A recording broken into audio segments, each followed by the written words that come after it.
Good evening, everyone, and welcome to the NEETwork, the new podcast for all things NEET. I am Theo, and with me is my friend Dexter. Hello, everyone. I am Dexter, and I'm ready to get into it. Fantastic. What's today's subject? Today's subject, I know I mentioned last time I wanted to talk about NEET finances and money in this episode, but I think I want to save that for just a little while longer. If you're watching the stock market right now, I'd like that situation to play out just a little longer before I bring you my report on it.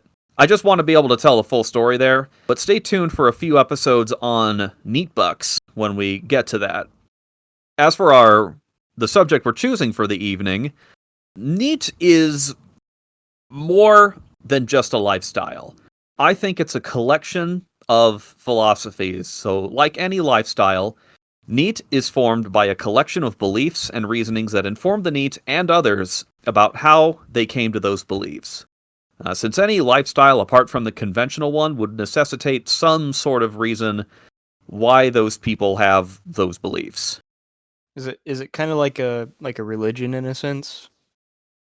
I hesitate to call it a religion, but a religion would be a religion is dictated by a number of, philosophies and core beliefs. But even the branches of the military have their own different core beliefs, as do different schools of philosophy. So it's more like a life. It's like a life habit thing. Yes, yeah, like a life habit. That's a good way of describing it. When you talk like NEETs living the ultimate comfy lifestyle, I think back on like Diogenes. Diogenes. Diogenes was like the ultra instinct of NEETs. Right. So for those people not familiar with who Diogenes is, maybe give us the briefest of overviews on who Diogenes was, maybe? Diogenes was I believe, Greek philosopher. Yes, he was Greek. He was Greek. Mhm. He was a Greek philosopher who was kind of like, honestly, the best way to put it was like just some homeless dude who lived in a barrel in the streets and made fun of all the like actual philosophers of the time, and his innocence like gained a cult following. Right, Diogenes is very known for, let's see, challenging the norms of the time. That's definitely what Diogenes was all about. He was a cynicist thinker. Yes, cynicism. That's where we get the word cynicism. And when we think of cynicism today, we might think of someone who's very pessimistic, but in reality what a cynic was someone who kind of eschewed the trappings of modernity, and Diogenes did that in spades. What a guy, man. Uh, there's all kinds of funky stories about the guy. I'm sure that some people have probably heard I think I can't remember which prophet it was at the time. It was like Plato or something like that. And the guy said like humans are a a two-legged mammal, or it was like A featherless biped. oh yeah, featherless biped. So Diogenes picked all the feathers out of a chicken, What a savage. went walking into it's not exactly a college, but the place where they're speaking, and said, "Behold a man." And he had this like featherless chicken by its neck, Right. which on one hand that's incredibly cruel, but on the other hand, that's a hell of a way to make an impression. Oh yeah. I'm absolutely certain he had those prophets just seething. Philosophers, not prophets. Or Prophets are a yeah, little bit different. And yeah, he absolutely challenged what could be said to be the core beliefs of at least those Greeks, and certainly of a lot of the other Greeks. And speaking of challenging the core beliefs, at least today, we're not ancient Greeks, obviously. Today, we're told that our end goal is to have some sort of job or career. That is the kind of end game of our life. get a job or career that leads to savings forever. And part of having that job is that there's a lot of pressure to chase the dream job or to choose the right job that fits you best. NEETs being people who reject the idea of a career is the unconventional path. And I should note that there is a kind of NEET who simply is unable to work. They might have some disability or injury and have to live by Social Security or another like government support program. You could say that these NEETs don't really have a philosophical framework to become a NEET. If you're forced to live a particular kind of lifestyle, I don't know, there's not a lot of philosophy behind that. But I'm hoping those people who are listening to the podcast can use some of the ideas we talk about here, maybe to build a philosophical framework for their own life. What do you think? I think that there's a lot of value to kind of looking at your lifestyle and sort of developing neat habits around it. I think that we could all find ways to make our life at least a little bit more comfy in one way or another. So I guess to start talking about the philosophy of NEETs, we have to at least very briefly cover what it means to be a normie. And it's in the name. To be a normie is to be normal and conventional. These people are taking the path through life that is largely regarded as the typical one. If there is really any kind of normie philosophy, it would be something like, this is the way we've always done it, or we've been doing it this way for so long, or if it ain't broke, don't fix it, is something like that. I would argue actually that the normie philosophy is the desire to fit in. It's that like pack instinct. Right. A lot of peer pressure to be a normie. Yeah, you got to be just like everybody else. Got to follow the trends, got to be a normal person, got to be fit in. You have to keep up with the Joneses, as it were. Yeah, exactly. But a NEET believes that it's time for change. This conventional path we're in is something of a bubble. Just like the industrial age ended this era of back-breaking farming and mining, the information and automation age will end the era of, I don't know, what would you call it, like the office drone age? I would say the cyber age, the age of information, the information age. Everything's available to us, but we still have to manually use that information to just full straight up automation. Like an AI not only grabs the information, but knows how to use it. Right. And yes, we will have to talk about how this will probably enable NEETs and affect the current age in the future. They kind of predicted an end to work, or at least an end to many, many jobs right before the age of industrialization. But what really happened is a lot of the farming jobs went away, but now there's a bunch of factory jobs. So the work may not necessarily go away, it's just the kind of jobs that go away, and a new job emerges as a result of all that. Yeah, this is definitely something we're going to have to cover in the future, and that's the future application of NEETs and how emerging technologies will affect NEETs. But we're talking about philosophy tonight. Yeah, there's so much to talk about when it comes to NEETs. Tonight we want to focus on what specifically a NEET believes, and we'll have an episode later talking in more detail about normies and why we don't want to be normies, and of course, how technology is going to enable NEETs and possibly disable normies. I don't know. Let's get into what I think is the first and most important principle of NEETs, and that is the freedom to choose what you want to do with your life. Real freedom. I also just want to kind of add this in there, just kind of for future notice. When we say normie, we make it sound like it's a negative connotation. It's not. It's nothing against you. We will make fun of you for being normies. You can make fun of us for being neats. We aren't neats yet, but we want to be neats. There's no ill will. It's kind of how you want to live your life. We just simply don't think that the normie lifestyle is for us. Yes, and I think forcing people to be NEETs as opposed to normies would go against this principle of the freedom to do what you want to do with your life. If someone wants to spend 2/3 of their life working for a boss that doesn't care about them, it doesn't really affect me in any way, as long as I don't have to do that. Right. The people we do have a problem with are these real wage cucks. The people who believe that everyone has to work because working is the only way to make money, or because not working makes you a leech or whatever. I'm trying to think of a good example of this, and the only thing that comes to mind is that gas station boomer dad who has to tell you how to live your life. The best way to do it, the ideal lifestyle that I always had when I was growing up. I do think it's boomers in particular who are the most opposed to the NEET lifestyle. I think a lot of what is the current generation, millennials, I think it's Zoomers. Zoomers. Yeah, a lot of millennials and Zoomers, I think, would actually embrace the NEET lifestyle if only they could afford to. But as far as boomers go, that oh, you gotta hit the bricks and have a strong handshake and get a job, that lifestyle hasn't been possible or viable for years.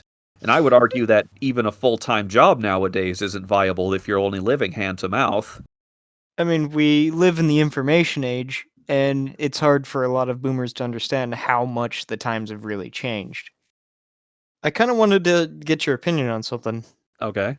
It seems like a very large portion of people who are NEETs that I've heard of Hmm. really embrace the age of information, the technology age. Right. There's definitely some kind of correlation between being a NEET and heavy use of electronics and the internet. As far as what that means, I'm not sure. I think a lot of NEETs are just part of a much younger generation who have embraced technology. Is it just because they're lazy, or is it? It's definitely not because they're lazy. But hand in hand with the freedom from employment comes your own independence. NEETs make their living without relying on an employer. They make a living themselves. And you might say that a NEET who is getting Social Security or disability benefits, isn't he just relying on the government? And I would say no. That's essentially the NEET taking advantage of a resource that is available to him. That's not too different than what you, Dexter, have described as that in a woods lifestyle, the woodsman relying on the migrations of deer to feed himself. He's not leeching off of the deer any more than a NEET leeches off of the government. The in a woods guy is only taking advantage of resources that are available to him. I do have to wonder about the opportunity cost. The opportunity cost is by, say, hunting that deer, you're depriving someone else of that opportunity to hunt that deer. Would it really be sustainable for a bunch of people to become NEETs? For a very small amount of in a woods guys, they probably wouldn't affect the environment that much. But yeah, we can't have literally every human being going out and hunting deer, then all the deer would die. In this case, the deer is a substitute for, Social Security, for example. As far as a NEET taking, say, Social Security, really not taking a whole lot of tax dollars. And just for context, what I understand is the Pentagon, if you're not from America, that's kind of like it's the building from which the military is run, has a $2 billion budget every day. Every day just sounds so ridiculous. That just sounds so bloated.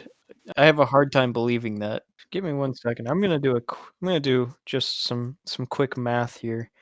2 billion times 365. $730 billion.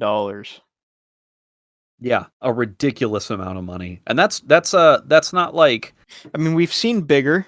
We've seen $1 trillion packages going out, but that's yeah. still a very substantial sum of money. Oh yeah. So it's not like the government is starved for cash and can't afford to pay every single NEET. But is it sustainable, I wonder? That is the question. It's sustainable for the military. You know what is sustainable? What? Comfort. Second to being free is the comfort that being a NEET provides, and this comfort can take the form of maximizing the enjoyment of your own surroundings, but also minimizing the various discomforts of working. Isn't the concept of being a NEET that you like won't be working at all though? Well, there's no better way to minimize the discomforts of working than by not working. But I suppose if you're a working man on the quest to becoming a NEET, then it would be good to find different ways to minimize the discomforts of that work while you build your NEET lifestyle, as you and I are doing. I guess that's the philosophy of a NEET.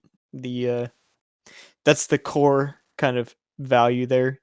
Remove discomfort and Remove maximize discomfort. comfort. I remember seeing a post about like maximizing one's comfort. I guess a big question is, would it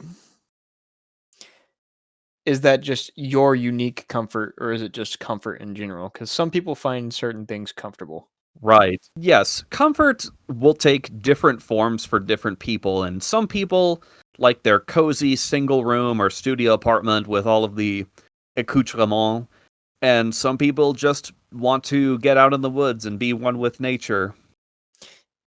I personally really want to be like surrounded by like a forest or like a grassland and Yeah. just have like a house in the middle of it with a a family, Yeah, something like that, and a otherwise cozy just kind of live family. the cozy dream of Right. not having neighbors.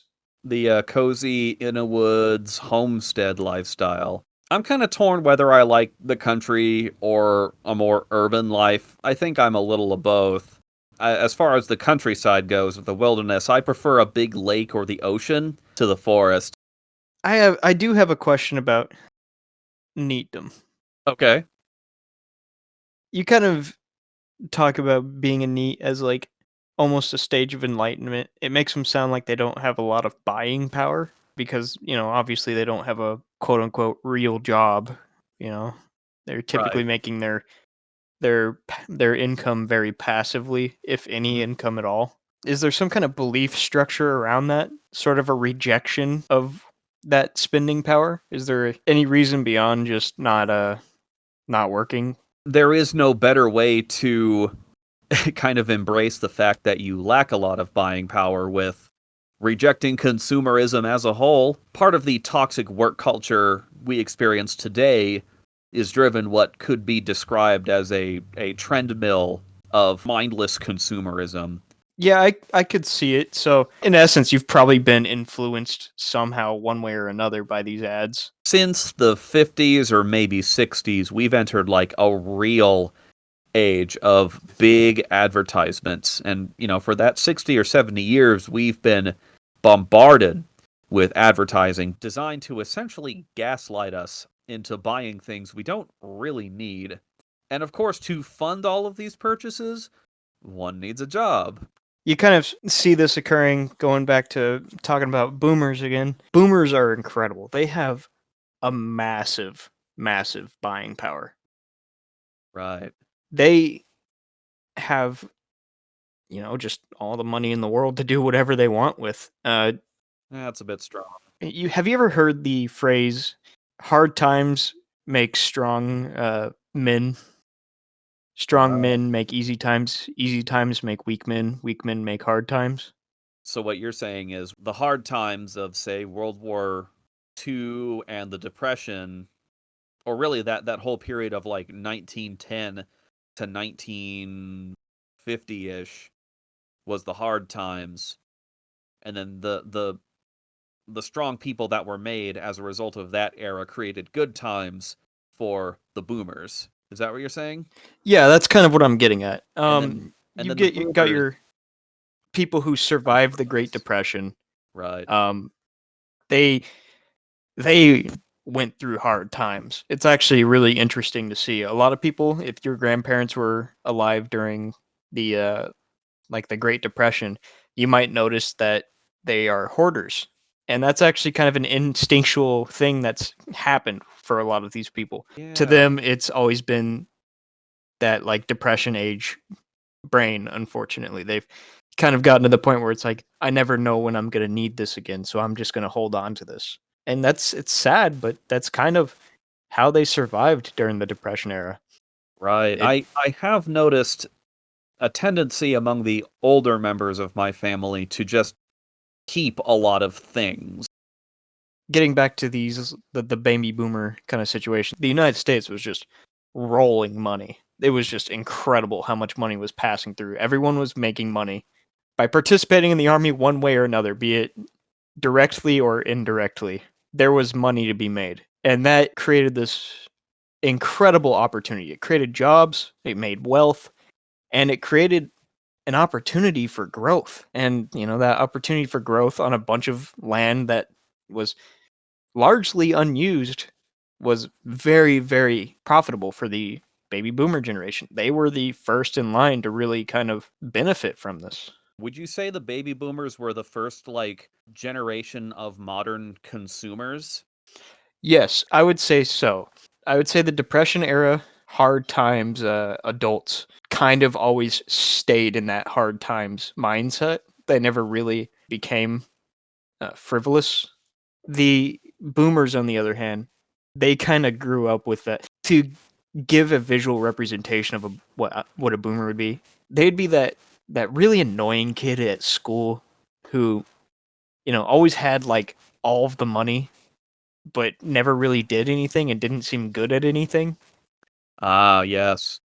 That's kind of the situation Mhm. because there was just so much work. So what you're saying is that at least to sum all of this up, the Depression era generation, I believe it's called the greatest generation, created a mindset of accumulation, and then the easy times created after that created a mindset in the boomers that I have to not only accumulate all these things, but I have to hold on to all these things. I would say it created a consumer culture for boomers. It was, you know, it was no longer the problem of survival. It was the problem of like, oh, I don't like this. I don't appear rich enough. Yeah, I don't appreciate this one thing in particular, so now I'm going to spend a ton of extra funds to remove it. In essence, actually, you could argue that a lot of boomers were kind of embracing a portion of NEET culture.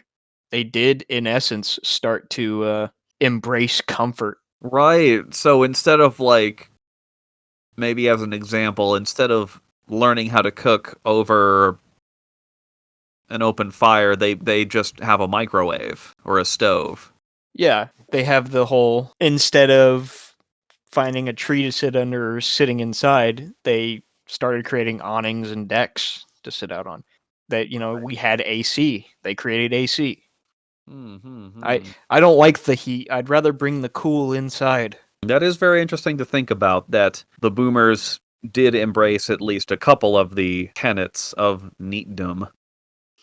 And it sounds very I sound very antagonistic towards boomers. Um I'm not. It just seems that they have a lot of opportunity is the thing.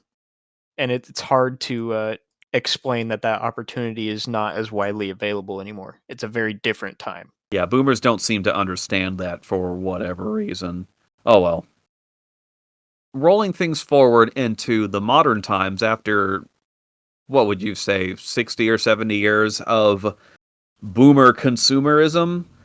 Fast forward the clock 50 or 60 years into the modern era, and we have a movement of people who are rejecting consumerism.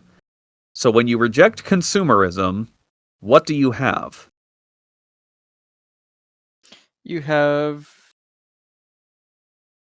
like minimalism.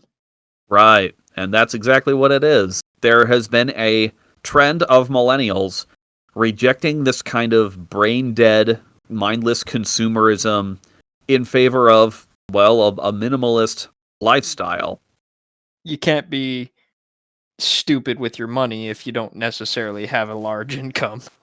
And this way of thinking was largely pioneered by a lady named Marie Kondo, who has written a few books and has a Netflix documentary about this method. And Marie Kondo espouses a method named after, herself. And it's not just about getting rid of everything except the bare minimum you need to survive. The Marie Kondo method embraces keeping the things of yours that quote unquote spark joy. So, for instance, my NEET nest, it has my food, it has the proper temperature, it has all of that, but it has a few luxuries that allow me to exist in the modern era, such as my computers and a saxophone. I don't need a saxophone. I won't die if I don't have a saxophone, but a saxophone brings me joy. Playing a saxophone and learning how to play music brings me joy. So I keep that thing. An extreme minimalist, though, would get pretty close to living with only what you need to survive. We mentioned Diogenes earlier, and there's a story of Diogenes throwing away a bowl that he owned because he saw a child cupping his hands to form a bowl. Diogenes owned almost nothing. I've heard the bowl story. I've also heard the only living situation that he had was a barrel. A wine barrel, I think. Yeah, like a half a barrel, and he'd live in that. And I wouldn't say that's necessarily neatly, unless he was really comfy in it. There's some other stories that I've heard that make it seem like he might have been pretty darn comfy. Yeah, he's pretty comfy. And I mean, personally, I would not be comfy in living inside a wine barrel unless it was exceptionally comfy, because apparently the wine barrel was pretty big from what I hear. Diogenes found it comfy. I mean, who am I to tell him he can't live in a wine barrel, right? Yeah, that goes back to what we were talking about earlier, where everyone perceives comfort differently. Right. You got your guy who really likes sleeping in a giant pile of clothes, like his kind of nest of sorts, but It's a neat nest. Yep. someone else maybe doesn't like that so much. Yeah, I mean, minimalism, it's that simple. It's the opposite of consumerism, where consumerism is about obtaining as much material goods as possible. Minimalism is about eschewing those luxurious goods in favor of living a decent lifestyle with only what makes you happy. And, of course, those things that satisfy your physical needs. So I'm thinking more about the mindset of a NEET, and I end up with this weird amalgamation between the boomer mindset of buy what makes you comfortable Mm. and the like pre-boomer depression age hold on to what you need, don't go outside of your means kind of mindset. Yeah, that is very interesting. Well, I mean, not gonna lie, many NEETs just don't have a lot of cash to spare, so some can go outside of their means, and some habitually do, just because we haven't really learned about money. That brings the question of are we in the hard times? It's not nearly as bad as the Depression, of course, but and you gotta wonder, is this the beginning of the hard times for a NEET generation? Or for the millennials and Zoomers, maybe. But please continue your minimalist. Right. It really just kind of boils down to, I think the phrase is like, the less you have, the less you need. If you have all these possessions, well, now you need a big house to put them in. Or maybe, Right. or a trend I've noticed among a lot of people is that they have their house, but then they have this garage full of stuff, and they also have a storage unit that they pay monthly just to store stuff that they're not using regularly. Right. A NEET doesn't need any of that. He has his apartment with everything, all of his possessions probably in maybe one or two rooms, and that's all he needs. He has what makes him comfy as well. I would argue that, I even live outside of my means. I have a lot of stuff that I've considered kind of throwing away, just garbage I've collected over the years. And at the time it was useful, but now it's not. Right. And there are ways to get rid of that stuff. I usually before I make a big move, what I'll do is I'll gather up a lot of my stuff and just take it to Goodwill and just donate it. Kind of shedding down a little bit, getting rid of the clutter. Right. It's definitely a lot of clutter that the consumer lifestyle creates. Kind of going down to just the bare needs. The And bare needs, the bare necessities. and like the comfortable needs. Well, there is your bare necessities, but also what makes you comfy. And we should stress that it's not just about surviving, it's about thriving and living.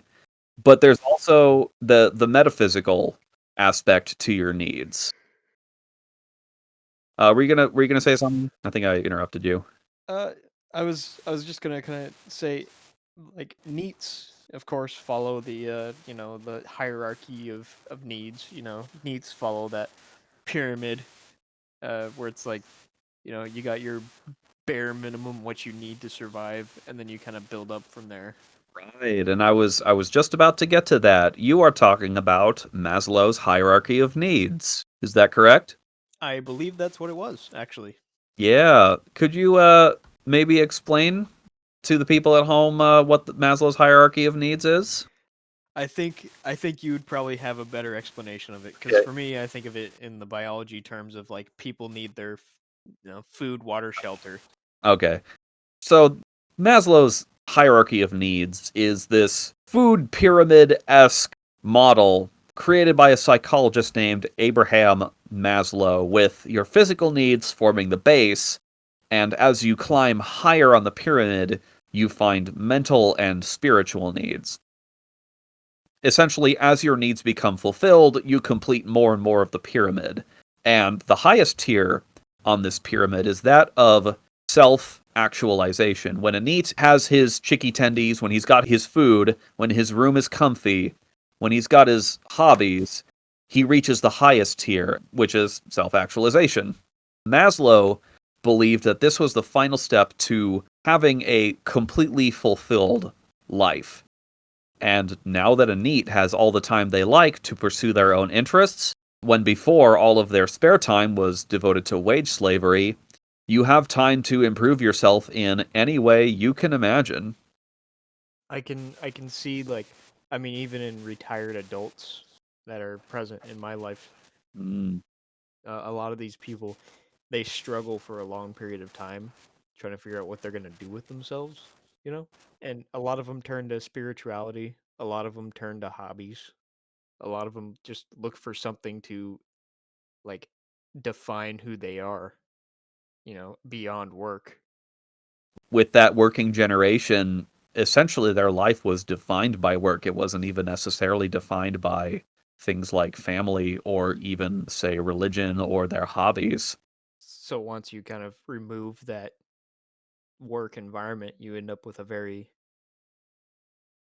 sad existence in some cases.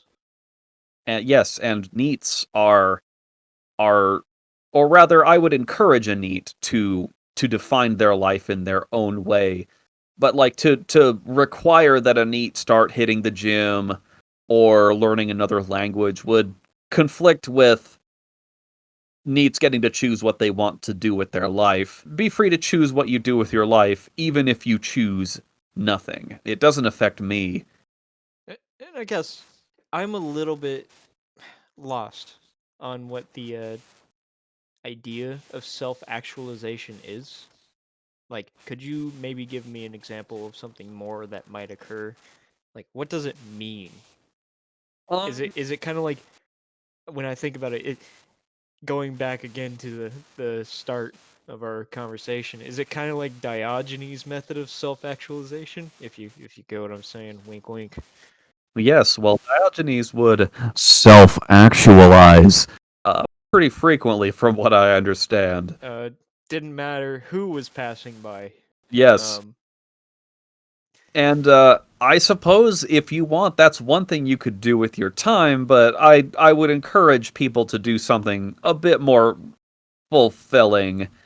Most people think of so it's not exactly spiritual, but it is like nurturing the spirit. spirituality is definitely an aspect of it. As far as like what you're actually doing, I think most people would think of it as an artistic pursuit, be that you making any kind of physical art like sculpture or painting, or someone like me who is learning music. I would say music is as much spiritual as it is literally just making sounds that people like. But as far as like it could be anything. It could be religion, it could be hitting the gym. It can be so many different things, so it's very difficult to narrow down what it is. And just like being comfort and just like finding your own path of the NEET, what you do for your own self-actualization is going to differ from person to person. And I think Kind of like how comfort is subjective, so is self-actualization. exactly, and I I guess think that's where the self portion of that actually comes from.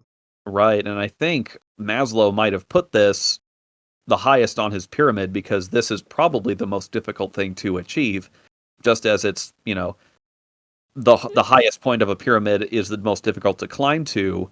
It's also I'm not gonna say the smallest portion, but yeah, it's the hardest to achieve. It's kind of like the least necessary, I guess. Yes, you won't die if you're not self-actualized, but your life will be complete once you have. Right. But you need those core, that like base first.